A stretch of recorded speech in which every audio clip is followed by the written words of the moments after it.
Hello Lincoln mummy. வணக்கம் வணக்கம். இன்னைக்கு புதன்கிழமை காலை நேர வணக்கம் எல்லோருக்கும்.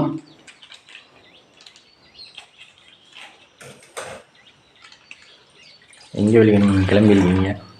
குலதெய்வ கோயிலுக்கு இன்னைக்கு அமாவாசைக்கு. இன்னைக்கு தான் அமாவாசையா? ஆமாம், இன்னைக்கு தான் அமாவாசை. போன மாதம் போக விட்டுட்டு அதனால் இந்த மாதம் போயிட்டு இருக்கேன். அதுக்காக லீவே எடுத்திருக்கேன். அமாவாசைக்கு போனால் எனக்கு நல்லா இருக்கும் ஃப்ரெண்ட்ஸ். இல்லைன்னா என்னமோமே.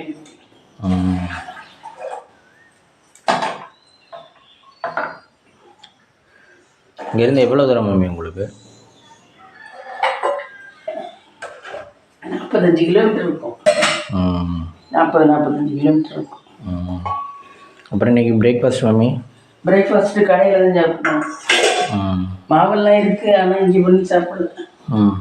எங்கேயாவது கோயிலில் வரையில் தான் வெளியே சாப்பிட்றோம். அதை சாப்பிட்டுக்கோங்க.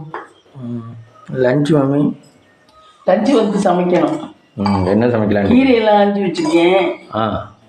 வந்து சமைக்கணும். ஏதாவது குழம்பு வச்சுட்டு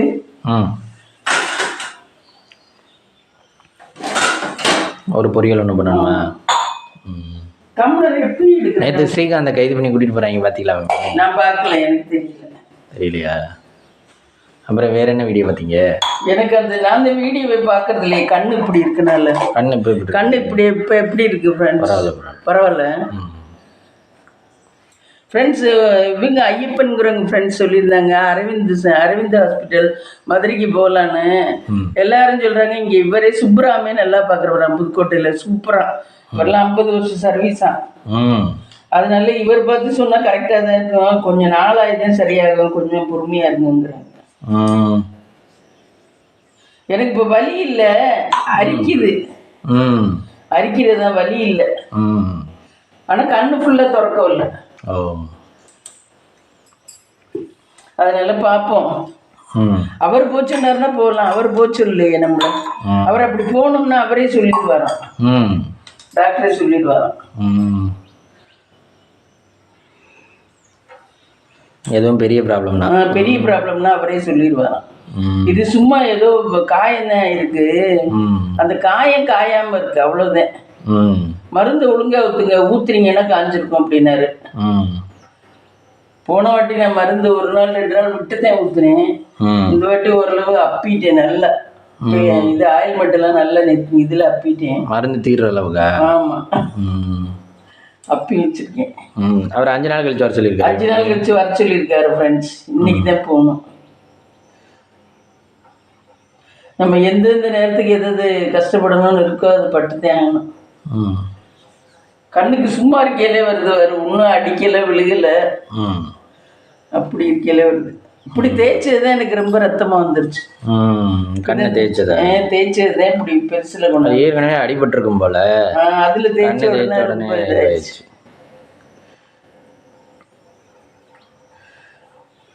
உடம்புல எந்த பார்ட்ஸ் பாதிச்சாலும் ரொம்ப கஷ்டமாக தான் இருக்கு. நம்ம சொல்கிறோம் கண்ணு தானே தலை தானே, தலை வலிச்சாலும் நம்மளால ஒன்றும் பண்ண முடியாது. உடம்பு கரெக்டாக க்யூராக இருந்தால் தான் நம்மளா இருக்கலாம். இல்லைனாக்கா வேற எந்த செயலும் செய்யறதுக்கு நமக்கு மூளையே இதுங்காது, செயலே வராது. எந்த செயலும் தன்னம்பிக்கையோட செய்ய முடியாது. உடம்பு பர்ஃபெக்டா இருந்தாதான். உடம்புங்கிறது ஒரு பொக்கிஷம் மாதிரி தான் ஃப்ரெண்ட்ஸ். உடம்பை பத்திரமா பார்த்துக்கணும். நல்லதை சாப்பிடணும், கெட்டதெல்லாம் சாப்பிடக்கூடாது. உடம்பை பத்திரமா பார்த்துக்கணும்.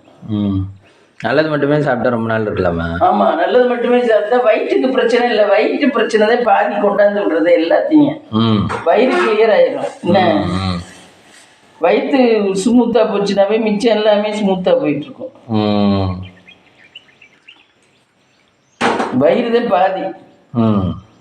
அதனாலதான் ரொம்ப இந்த கார் சாரம்லாம் சாப்பிடக்கூடாது. நல்ல வயிறு சாப்பிட முடிஞ்சவங்க இந்த பிரியாணி, இந்த மாதிரி அது என்ன ஸ்பைசி இதெல்லாம் சாப்பிட்றாரு. Chicken rice, chicken noodles. ஆமா, வயிறு கிளியரா இருக்கவங்க தான் சாப்பிட முடியும். அதுவுமே அவங்க இதெல்லாம் கொஞ்சம் கூட போட்டாங்கன்னா அது வயிற்று. ஆமா, எனக்கெல்லாம் அதில் சாப்பிட முடியாது. எனக்கு அல்சர் ப்ராப்ளம். எனக்கு உடம்பு ஃபுல்லாக ப்ராப்ளம் தான் ஃப்ரெண்ட்ஸ். அல்சர் ப்ராப்ளம் இருக்கு, வீசிங் ப்ராப்ளம் இருக்கு, எல்லாம் இது தைராய்டு இருக்கு. தைராய்டு டேப்லெட் காலையில் போட்டாகணும். எல்லாமே பிரச்சனை தான். டெய்லியும் காலையில் தைராய்டு டேப்லெட் காலையில் எந்திரிச்சு வந்தோடனே பல்ல விளக்கிட்டு தண்ணி 2 டம்ளர் குடிச்சிட்டு தைராய்டு டேப்லெட் போட்டு தான் இந்த பருப்பு சாப்பிடுவேன். நேற்று ஊற வைக்க மறந்துட்டு இப்போதான் ஊற வச்சிருக்கேன். அதனால சாயந்தரம் தான் உரிக்கலாம். ஒரு நாளைக்கு ஏதோ ஒரு நேரம் சாப்பிட்டா போதும் அந்த இது பாதாம் பருப்பு. நம்ம இவ்வளவு கேரை பார்த்து கேரள உடம்பு இப்படி இருக்கு. கேர்லெஸ்ஸா இருந்தோம்னா என்ன மாதிரி. அது நீங்க பருப்புலாம் இப்பதானே சாப்பிடுறீங்க, இதுக்கு முன்னாடி? ஆமா, கண்டினியூட்டியே சாப்பிடல. இப்ப கண்டினியூட்டியே சாப்பிடுறோம். ஆனா நிறைய விஷயங்கள் என்ன நம்மளுக்கு தெரியாம தானே இருக்கு. இது பண்ணா அதிர்ஷ்டமா வரும், இது பண்ணா நல்லா இருக்கும் அப்படிங்கிறது எல்லா விஷயமும் எல்லாம் பர்ஃபெக்டா எல்லாருக்கும் தெரிஞ்சிருக்காது. அது நம்மளுடைய விதியை அறியாமை. விதியே அதுல ஒரு காரணம். விதியை நம்ம விதியை அப்படி இருக்குது, அதை கொண்டாந்து விடணுங்கிறக்காக அந்த மாதிரி பண்ணது விதி. ஆனா விதியை வெள்ள யாராலையும் முடியாது. மதியால வெள்ளலாங்கிறாங்க, அதெல்லாம் சும்மா.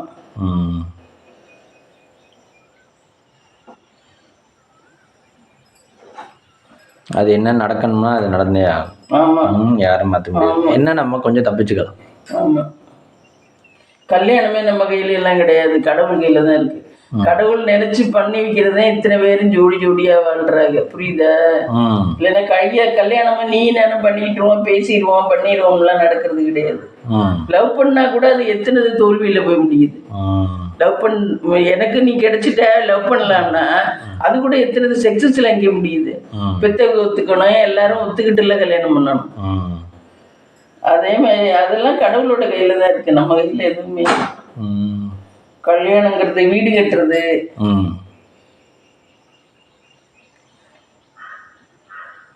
நம்ம சும்மா கடவுள் அன்னைக்கு ஈக்கி வச்சு ஏதோ நம்ம ஆக்ட் பண்ணிட்டு இருக்கோம், அவ்வளவுதான். அன்னைக்கு எழுதி வச்ச நாடகத்தை நம்ம நடிக்க சொல்லியிருக்காரு, அதை நடிச்சுக்கிட்டு இருக்கோம், அவ்வளவு மட்டும்தான்.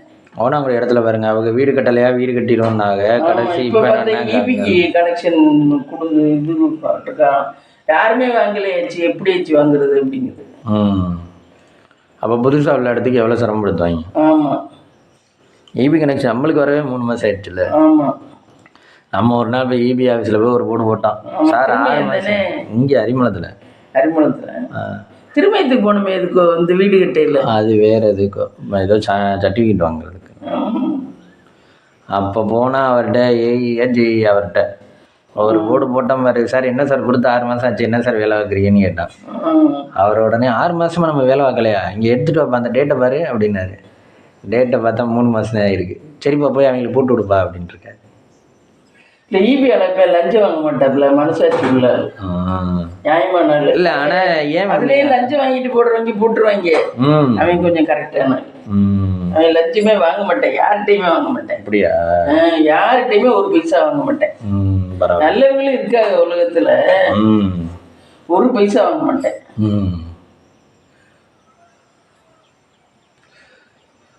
அதனாலதான் அவன் வாங்குறதா இருந்தா சீக்கிரம் இப்ப இழுத்து விட்டுருவேன், கனெக்ஷனை கொடுத்து விட்டுருவேன்.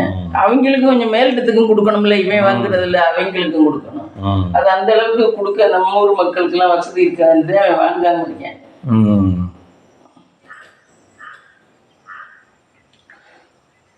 இந்த சோபனா நான் சொன்னல, அந்த பொண்ணுக்கு இப்படிதான் இருந்துச்சா ஃப்ரெண்ட்ஸ். ஆனா அந்த பொண்ணுக்கு திடீர்னு கண் பார்வை அப்படியே ஒரு கண் பார்வை தெரியாமலே போச்சான்.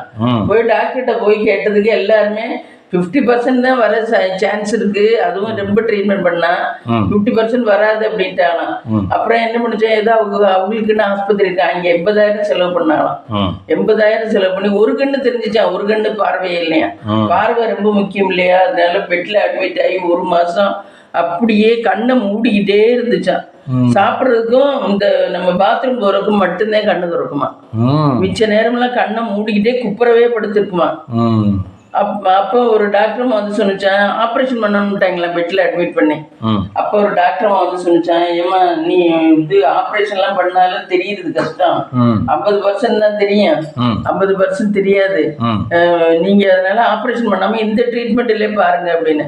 அப்புறம் அதை இங்க இருந்து முருகனை வேண்டுச்சா. முருகன் ரொம்ப பிடிக்குமா முருகன் சாமியை. முருகனை வேண்டுச்சா, முருகா எனக்கு வேற எதுவும் சொத்து சுகம் வேண்டாம், கைகால் சுகத்தை கொடு, உடல் ஆரோக்கியத்தை கொடு, கண்ணெல்லாம் நல்லா இருக்கணும், எனக்கு 2 பிள்ளைய இருக்கு, புருஷன் இருக்காரு, மாமியா இருக்கா, எல்லாரையும் பார்த்துக்கணும் அப்படின்னு. அப்புறம் அது படிப்படியா அந்த முருகனோட அருளாலதான் சரியானுச்சான். அதனால பழனிமலைக்கு முட்டி போட்டே படி ஏறுமா. முருகன் கோயிலுக்கு முட்டியிலே வருஷம் அது படி கூட இருக்கும்ல, கூட இருக்கும். ஆமா, வருஷம் முட்டி போட்டு. அது மாதிரி அது ஹஸ்பண்டுக்கும் ஏதோ காலில் ஆப்ரேஷன் வந்துச்சான். அதுவுமே இதாகி நல்லா இருக்கணும் அப்படின்னு சொல்லி வேண்டிதான் இந்த முட்டி போட்டு சபரிமலைக்கு போறதான். சபரிமலைக்கு இல்லை, பழனிமலைக்கு. இப்ப கண் நல்லா தெரியுது, இப்ப நல்லா ஆக்டிவா நல்லா இருக்கு. டாக்டர்கள்லாம் கைவிட்டது, இப்ப நல்லா தெரியுது, நல்லா இருக்கு, நல்ல குடும்பத்துக்கு நல்ல பாடுபடுது, நல்லா இருக்கு அந்த பொண்ணு. நைட் இது சுடிதார்லாம் போட்டா சூப்பரா இருக்கு, அழகா இருக்கு. நைட்டிக்கு தான் நல்லா இல்ல, சுடிதார்லாம் போட்டா அழகா இருக்கு, ஒல்லியா நல்லா இருக்கு. அதே கடவுள் அருள் தான், நம்ம கையில என்ன இருக்கு. கடவுள் அருளாலதான் நம்ம வாழ்க்கையை ஒவ்வொரு நாளும் நடத்திக்கிட்டு இருக்கோம். கடவுள் அருள்ங்கிறதுல ஏதோ ஒரு மேல ஒரு சக்தி இருக்கு. என்ன நமக்கு தெரிஞ்ச மொழியில கடவுள், அதை நம்ம ப்ரே பண்றோம். ஆமா, நல்லதா கொடுங்க, நல்லதா பண்ணுங்க அப்படின்னு. ஆமா, கல்யாணம்லாம் நடக்கிறதுனா கல்யாணம் நம்ம இத்தனை பேர்கிட்ட சொல்லி வச்சிருக்கோம். யாராவது ஒரு நாள் சொல்லிடுவாங்க, ஆச்சு இங்கே செய்யறாங்களாம் அப்படின்னு. அப்படி நமக்கு முடியும், அது ஒரு நேரம் வரும். அது வரைக்கும் நம்ம வெயிட் பண்ண தான் வேணும். அவசரப்பட்டெல்லாம் ஒன்றும் பிரயோஜனம் இல்லை. இது அவசரப்பட்டு செய்யறதுல ஒரு ஜாமானா கேட்டால் சரி பாப்பா கடையில் வாங்கி தந்துடுறேன், நீ இப்படி அழுகிறியே அப்படிங்களாம். இதெல்லாம் நம்ம அவசரப்பட்டு செய்கிற காரியமா? 2 குடும்பம் ஒத்து போகணும், 2 மனசு ஒத்து போகணும். வேலைக்கும் இப்படிதான், வேலைக்கும் அவங்க வேலை ஆகிற இடத்துல அவங்க வேலைக்காவது உன்னை மட்டும்தான், அவங்க குடும்பம் எல்லாம் அவங்க பார்க்க வேண்டாம், உன் திறமையை மட்டும்தான் பார்க்கணும். அது வந்து அவங்க ஒத்துக்கணும். அவங்க நான் காலேஜில் வேலைக்கு இருக்கேன்னா ஹெச்ஓடிக்கு அனுசரிச்சு போகணும், பிரின்சிபலுக்கு அனுசரிச்சு போகணும், ஓனருக்கு அனுசரிச்சு போகணும், குடும்பங்கிறது சாமானியம். அது மாதிரிதான் இதுவும். அவங்களும் உயிர் தானே, இவங்களும் உயிர் தானே, இவங்களும் புரிஞ்சுக்க மாட்டாங்க. இவங்களுக்கும் காலையில டிஃபன் வாயில தானே சாப்பிடுவாங்க, ஒய்ஃபா இருந்தாலும் எல்லாருமே அப்படித்தானே. இது கடவுள் சேர்க்கணும். இந்த ஆளுக்கு இந்த ஆளை கொடுத்தா மேட்சா பிழைக்கலாம் அப்படிங்கிறது வரணும். இப்போ முத்துமினாவுக்கெல்லாம் சும்மா சம்பாதிக்கிறவன், சாதாரணமாக சம்பாதிக்கிறவனை கொடுத்துருந்தா அவ பாட்டு ரொம்ப திண்டாட்டமாக தான் இருக்கும். குடும்பமே நான் கஷ்டமாக தான் நடத்திருப்பாப்ப ஒரு பிள்ளைய வச்சுக்கிட்டே. இதுவுமே கொஞ்சம் கைஃபையாக இருக்கனால அவளோட வாழ்க்கை அதுலேயே அவள் கரட்ட முரட்டாது. அவளுக்கு டென்ஷன் ஆகுது, கோவம் வருது, வேலைக்கு ஆள் இருக்கு, எல்லாத்துக்கும் ஆள் இருக்கலையே, அப்படி தான் இருக்கு. அப்போ சாதாரண ஆளை கட்டியிருந்தா எப்படி இருக்கும்? அந்த மாதிரி தான் அவங்களுக்கு ஏற்றது கொடுப்பார். இப்போ எனக்கெல்லாம் நான் ஓரளவு திறன் இருக்கனால தான் அப்பா சிம்பிளாக இருக்கவங்களுக்கு கடவுள் என்னை படைச்சி ஏதோ குடும்பம் இந்த அளவு கொண்டாந்துருவாங்கன்னு அது தெரிஞ்சுதான் அவர் என்னையை அங்கே ஒப்படைச்சிருக்காரு. இவங்க கொஞ்சம் பொறுப்பாக இருக்காரு, இவங்க கொஞ்சம் கஷ்டத்தை தாங்கிக்கிறவங்களா இருக்காரு, அதனால இவங்களுக்கு இதை கொடுப்போம். அது நல்லவங்களுக்கு எப்போவுமே கெட்டதை கொடுப்பாரு, கெட்டவங்களுக்கு எப்போவுமே நல்லதை கொடுப்பாரு. அந்த மாதிரி தான் அதெல்லாம் எகின்ஸ்டாக தான் அமையும். அதெல்லாம் தான் ஜாதகம் அமைகிறதுங்கிறாங்க. ஜாதக பொருத்தம் பார்க்குறது அதுதான். சரிப்பா காப்பி கொண்டு இது பாலில் கொண்டு நிவேத்தியம் பண்ணிட்டு இங்கே ஆல்ரெடி விளக்கேற்றிட்டாங்க. விளக்கேற்றிட்டேன் ஃப்ரெண்ட்ஸ்.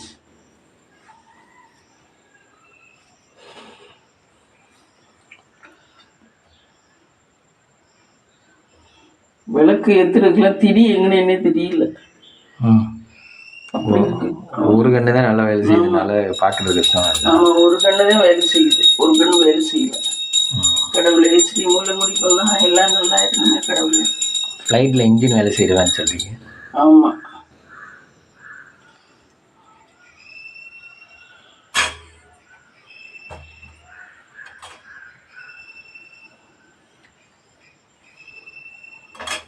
நாங்கள் எல்லாரும் சாமி கும்பிடலாம்.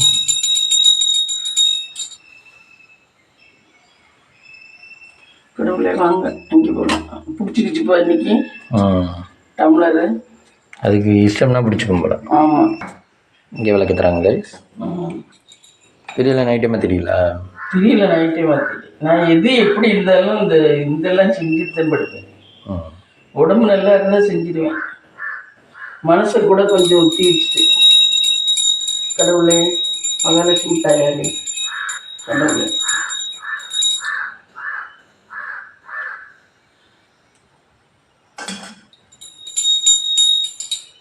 பிள்ளையார பார்க்குறோமே.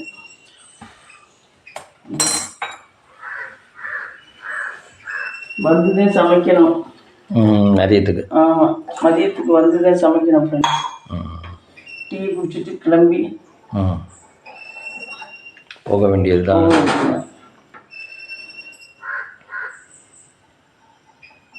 முன்னாடி கண்ணு வலிச்சிச்சு, இப்போ வலி இல்லை, அடிக்கிற மாதிரி இருக்கு. புண்ணு காயிருக்குதே. காயுது. இப்போ கொஞ்சம் நல்லா திறக்க முடியுது, கண்ணை திறக்க முடியுது, கொஞ்சம் கிளியர் ஆகிட்டு வருது. கிளியர் ஆகிட்டு வருது. அரிக்குது, தொட்டோம்னாவே பச்சை பச்சை பச்சைன்னு அரிக்குது. அது சொரிஞ்சு விடக்கூடாது நான் முத்திமினா.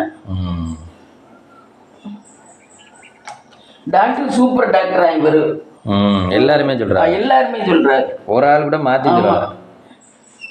எங்க மருமையை திருச்சியில இருக்கவரே சொல்றாரு ஃப்ரெண்ட்ஸ், இங்க இருக்க ஒரு டாக்டர் சூப்பர் டாக்டர் அப்படி. மதுரை எல்லாருமே பாக்குறாங்க, நிறைய பேர். மதுரையும் அவரோட பிரான்ச் தானா நீங்க சொல்றப்ப? அரவிந்த் ஹாஸ்பிட்டல் அவரோட சொந்தக்காரன் யாரோ வச்சிருக்காங்க. சொன்னதுக்கு ரொம்ப தேங்க்ஸ். அவர் ஐயப்பன்கிற ஃப்ரெண்ட்ஸ் சொன்னதுக்கு ரொம்ப தேங்க்ஸ். மதுரை ஐயோ ஹாஸ்பிட்டல் போய் பாருங்க. ஆமாம் அப்படின்னு சொல்லியிருந்தாங்க. ரொம்ப தேங்க்ஸ் ஃப்ரெண்ட்ஸ். அதான் இப்போ டீட்டெயில் சொல்ல. அவரே சொல்லிடுவார், மதுரை போகணும் சரியாகணும்னா. இது இங்கேயே சரியாயிரும், நீங்கள் மருந்து ஒழுங்கா ஊற்றலைன்னு தான் என்கிட்ட சொன்னார்.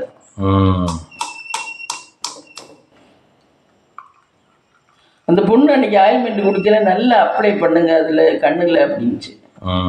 நல்லா அப்ளை பண்ணினாதான் உங்களுக்கு குணமாகும் அப்படின்ச்சு. அவங்க 2 வாட்டினா நம்ம 3 வாட்டி கூட அப்ளை பண்ணலாம். ஆமாம், அப்ளை பண்ணலாம். ஆனால் கூட எல்லாம் உத்தரா ஒன்றும் பண்ணாதுன்ட்டார். அதான் எந்த மருந்துமே கூட உத்தரா ஒன்றும் பண்ணாது. எனக்கு இந்த என்கூட படிச்ச தனபவித்திரன்னு அடிபட்டு மூஞ்சி அடிபட்டு இருந்துச்சு. ஆயில்மெண்ட்டை போட்டு காலேஜ் சீக்கிரம் வரணும்னு சொல்லி ஒரே மாசத்துக்குள்ள எங்கே படிச்சுவேன் அங்கே மவுன்ஷன்ல செகண்ட் இயர் படிக்கல. ஆனா அவன் அப்புறம் ஏதோ ஒரு இதுல இறந்து போயிட்டேன். அவன் மூஞ்சியை தேய்ன்னு தேய்ச்சி ஆயில்மெண்ட்டை போட்டு இது மூஞ்சியை தேய்ன்னு தேய்ச்சி காயத்தை அதுக்குள்ளேயும் கிளியர் பண்ணிட்டேன். ஒரு நாளைக்கு 10 வாட்டி ஆயில்மெண்ட் போடுவானா. அது கிளியர் ஆனால் அடுத்து நான் காலேஜுக்கு போகணும். அது மாதிரி ஒரு நேரமும் நம்மளை 2 வாட்டினா 3 வாட்டி கூட போடுவோம். ஆனால் ஒன்று டைம் வச்சுருக்கேன். அந்த வீசிங் அடிக்கிறதெல்லாம் ஒரு நாளைக்கு 3 வாட்டி தான் அடிக்கலாம். நம்ம இன்ஹேலர் யூஸ் பண்ணுறோம்ல, அதெல்லாம் ஒரு நாளைக்கு 3 வாட்டி தான் யூஸ் பண்ணலாம். எவ்வளவு இழுத்தாலும் சரி, எவ்வளவு திகை வந்தாலும் சரி 3 வாட்டி தான் யூஸ் பண்ணணுமா புகை வைக்கிறது. அதனால நமக்கு பயமா இருக்கு. ஏன்னா மெடிக்கல்ல என்னென்ன எப்படி ஃபாலோ பண்ணணும்னு சரியா தெரியாது இல்லை ஃப்ரெண்ட்ஸ். டீ போட்டாச்சு ஃப்ரெண்ட்ஸ், வாங்க டீ சாப்பிடலாம். டீ ரெடி ஆச்சு ஃப்ரெண்ட்ஸ். நீங்கள் சொன்னதுக்கு ரொம்ப தேங்க்ஸ் ஃப்ரெண்ட்ஸ். கைஸ், இன்றைக்கி அமாவாசைங்கிறனால நாங்கள் குலதெய்வம் கோயிலுக்கு காலையிலே வெள்ளனே கிளம்பி வந்துட்டோம் கைஸ். 6:30 மணிக்கெல்லாம் கிளம்பிட்டு கார் எடுத்துகிட்டு வந்துட்டோம் கைஸ். வரும்போது நேற்று நைட்டே என்ன பண்ணிட்டோம் அப்படின்னா, தேங்காய் 5 தேங்காய், 1 சிதறு தேங்காய், 5 மாலை, இது எல்லாமே வாங்கிட்டு வந்துடுறது கைஸ். வாங்கிட்டு வந்துட்டு கோயிலுக்கு வந்த உடனே வேலை என்ன பண்ணுவாங்க அப்படின்னா, அம்மா 9 தேங்காய் மூடியில் நெய்யை ஊற்றி திரியை வச்சு விளக்கேற்றுவாங்க. 5 ரூபா திரி இருக்கும், நீல திரி, அதை வச்சு விளக்கேற்றுவாங்க.